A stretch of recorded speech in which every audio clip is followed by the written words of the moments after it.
Well, howdy there, Internet people. It's Bo again. So, today we are going to talk about the Supreme Court of the United States and the Senate Judiciary Committee.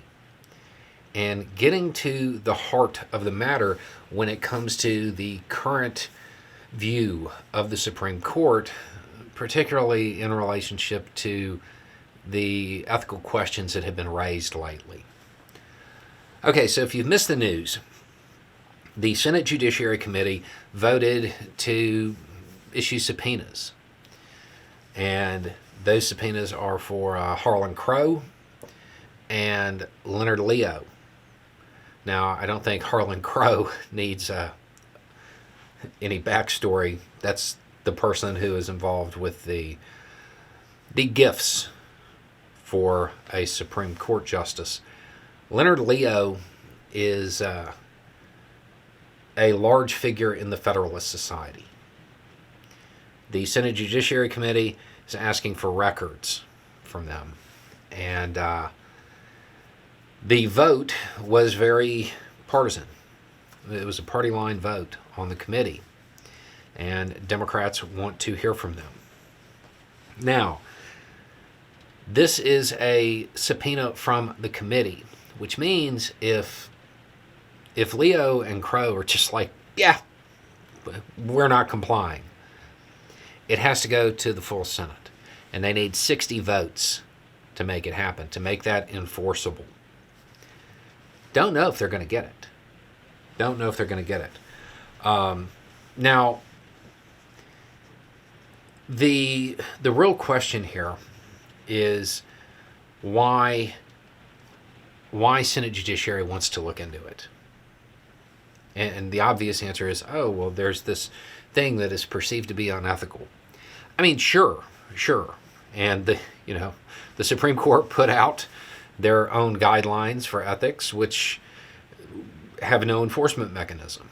Didn't make the American people feel warm and fuzzy, right? The thing is, when you are talking about the Supreme Court, and this is something that was brought up, the Supreme Court is an entity that is a lot like currency. It's faith-based. The Supreme Court can't cut funding.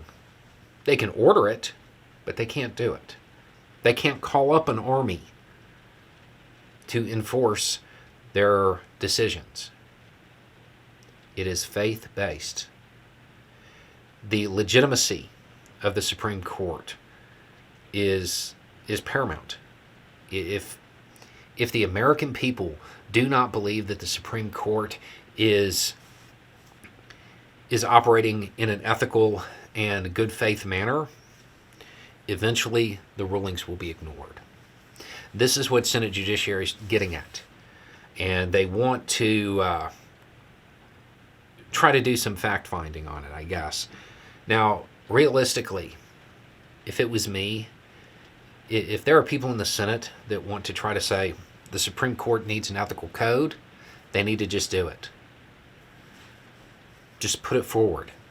Don't turn it into a giant thing trying to undermine the Supreme Court. Just put forth the legislation. That needs to be the route that goes. I think a giant set of hearings that undermines the institution even further at a time when it is definitely losing its legitimacy in the eyes of Americans is probably not a great idea. If Congress wants to put forth an ethics code that the Supreme Court is supposed to follow, they need to just do it. It doesn't matter. Put forth the code, make sure it is applied from here on out, and go from there. If you are interested in correcting the system, that's what needs to happen. The hearings are political in nature. I mean, there is a legislative purpose, but the goal, I think everybody knows what the problem is. So it might be better just to put forth the ethics code. Anyway, it's just a thought. Y'all have a good day.